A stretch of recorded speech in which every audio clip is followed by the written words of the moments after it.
season finale of the Hey Qween after show, Look at Her, where our super celebrity guest looks at some of the queens that she's worked with, known, had fun with, or even wants to throw shade to. We're here with the beautiful Manila Luzon. Yes. Thanks for having me again and it's again always a and pleasure again. to have you, sweetie. Anytime you want to swing by, you know we love it. And let's take a moment to appreciate the beauty of Mr. Austin Wynn. Look at, I like to look with my hands. Oh my God. Look at, boop, that. Thank you, sweetheart. Love you. So beautiful. Damn, he looks good. Oh my goodness. Y'all need to be in the Lady studio, Red, what look do you at this. think? Did you like how Austin looked? I like this book. Oh, very nice product placement. It's Manila's new book, Pineapple Couture, available at all fine drag retailers. Can you get it on your website? Yes, you can get it on my website. Actually, you can get it at pineapplecouture.com. Well, perfect. There you go. Wonderful. I wanted to make it as easy as possible. Yes, you can. Let's get this started. Manila, I know you know how to play this game. I sure do. We're gonna look and you're gonna spill. All right. I can't wait. To look at her. You can't wait to look at her. Well then, let us begin. Oh my gosh. Look at her. Oh, Valentina. Her smile is beautiful. It sure is, and it's so white you can tell that she drinks coffee through a straw. She definitely was the breakout star with the craziest fans. She, because she is absolutely stunning, and honestly, like her looks are so good. Her hair is perfect. Her makeup is beautiful. Her like dresses are gorgeous. She holds herself well. She has that beautiful perfect answer for everything. Yeah. I mean, how can you not love her?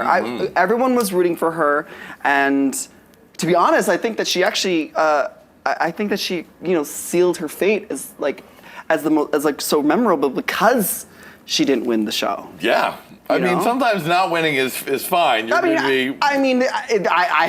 not bothered. No, I guess. honey, you've done very, very well for yourself. Yeah, so I mean, it's what you do with what you did on the show, and honestly, leaving people wanting more, it can be a good thing because who knows? She might have run out of outfits, and she would have just, had to wear the same wig twice, like Peppermint did. Uh-oh. Look at her. Now, there are rumors that you'll be on All Stars 3 for a return. I know you couldn't speak about it even if you were, but... Yeah, I don't even know. I have no idea. People keep telling me on my social media. I'm like, I haven't heard anything. Oh, okay. But I don't know because All Stars 1 was very, very challenging because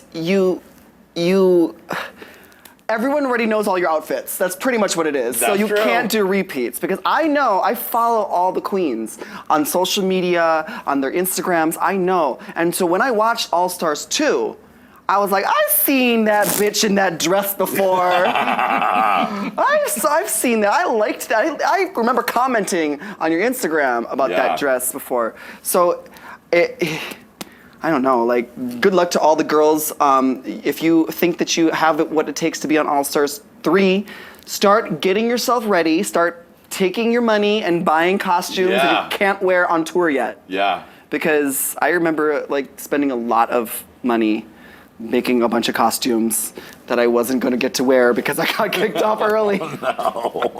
Because Valentina, they're all saying Valentina's headed for All Stars 3. We'll see. I hope she is. I would love to see more of her. I would love to see what else she can do. Agreed. All right, look at all.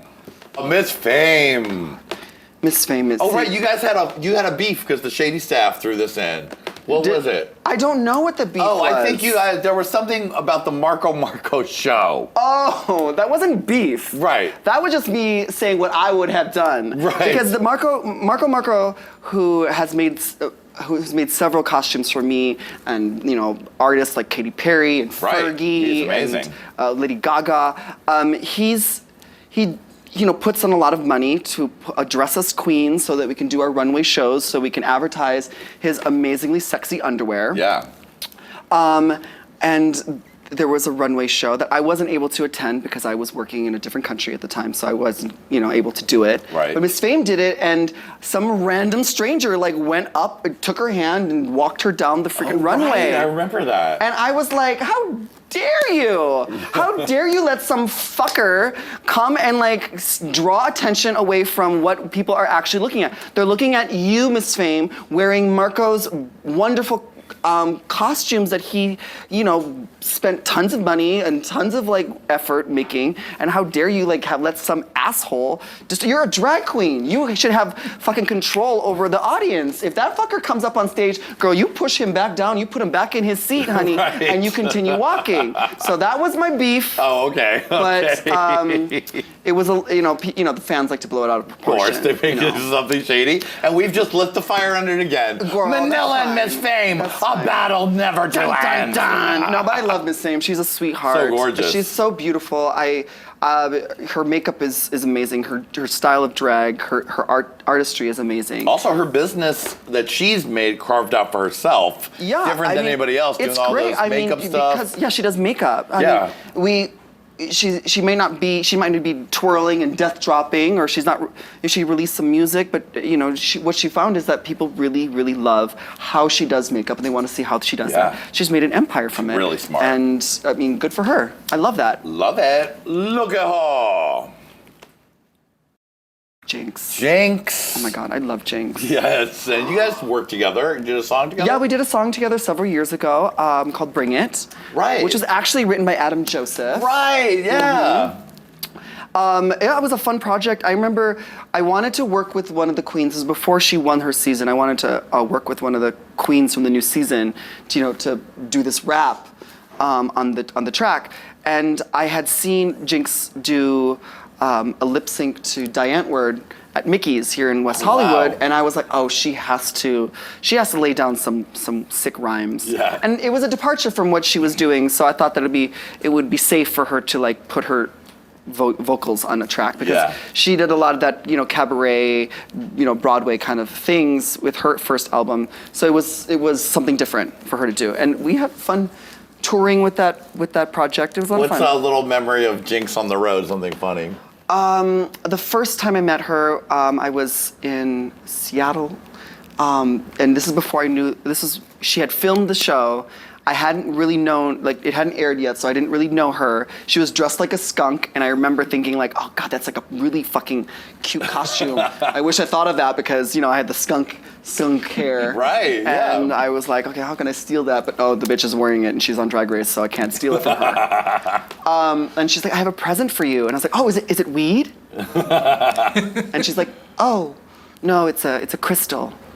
And I was like, oh, okay. Does it have superpowers? Like, why are you giving me crystal? She's one of those witchy poo. Oh, yeah. I mean, look at her. She's a fucking wizard. Yeah, she's a wizard. Yeah. So I love her. She's a character. So great. A lot of fun to hang out with. I bet. Yeah, she's loud and annoying as me. A perfect match. Yeah, it's a perfect match. Who can be more loud and annoying with each other? Oh, Andy Cohen. Andy Cohen. Isn't he so fucking hot? He certainly has a body right under those clothes, honey. He sure does. I want to see what he's packing in them trousers. I've got to bartend a few times. Right, on Watch What Happens Live. On Watch What Happens Live, and he's really, really cool to work with. I mean, his studio is literally no bigger than this. Right, that makes us feel better sometimes. Yeah. We're like, well, it's just like Watch What Happens Live, right? It is. It's really small. He has whoever's It's not there. just like Watch What Happens Live. Their thing doesn't go Well, out. I mean, yeah, he puts it on Bravo. Exactly. He puts it on Bravo. But we can play the reruns of this show on Bravo. Sure, exactly. Maybe. It'll get picked up one day, maybe. So what is it like when you go to do the bartender at that? Do you get to interact with them at all? Or just on camera? Yeah, you'd be surprised. Yeah, he's really sweet. He's a sweet guy. And he seems like he loves Drag Race. He sure freaking does. He puts a drag queen on that damn show almost every night. Yeah. So yeah, thank you so much, Andy, for giving us work. We'd love to get dressed up. I have yet to be on one of the shows where he makes us dress up like one of his guests. Oh, right. I want to do that. Oh, no, actually, you know what? I did. When he was here, it wasn't a guest. He had the queens, me, Pandora Box, and Pheromone dressed up as some of the Real Housewives. Here, And- let me refresh your memory. Hit it. Yes. That's me as low Teresa. hairline realness. That's me as Teresa from Real Housewives of I'm actually wearing the same wig right now. But this is where it's supposed to be. And I don't watch Real Housewives of New Jersey, but she is the most memorable character from that. From that. And that low hair, you really nailed it. Girl, that's what's great about the wig. Her hairline is so low, it looks like she just grew her eyebrows out and just brushed them back. All right. I actually wish, I'm kind of mad that I didn't put it lower. Right. Because I didn't want to appear too offensive, so I kept it at a medium distance. But people saw the picture without the context. They were like, "Girl, what's wrong with your wig?" And I'm like, "Oh no, I'm trying to be." I literally looked at pictures of her. I tried to do my makeup like her. I looked crazy, especially because I was next to Pheromone and Pandora, who just used their regular makeup, so they look like beautiful drag queens wearing a similar colored wig to whichever person they were trying to. I went in, I spray tanned my entire body with dark spray tan because she's a little bit a shade darker than I am. I put a lot of bronzer on her, and I looked a little silly. I don't look like myself. I think I look actually pretty good, but I think I kind of look like her. I think you got it. I think I got it, yes. Look at her. Look at her.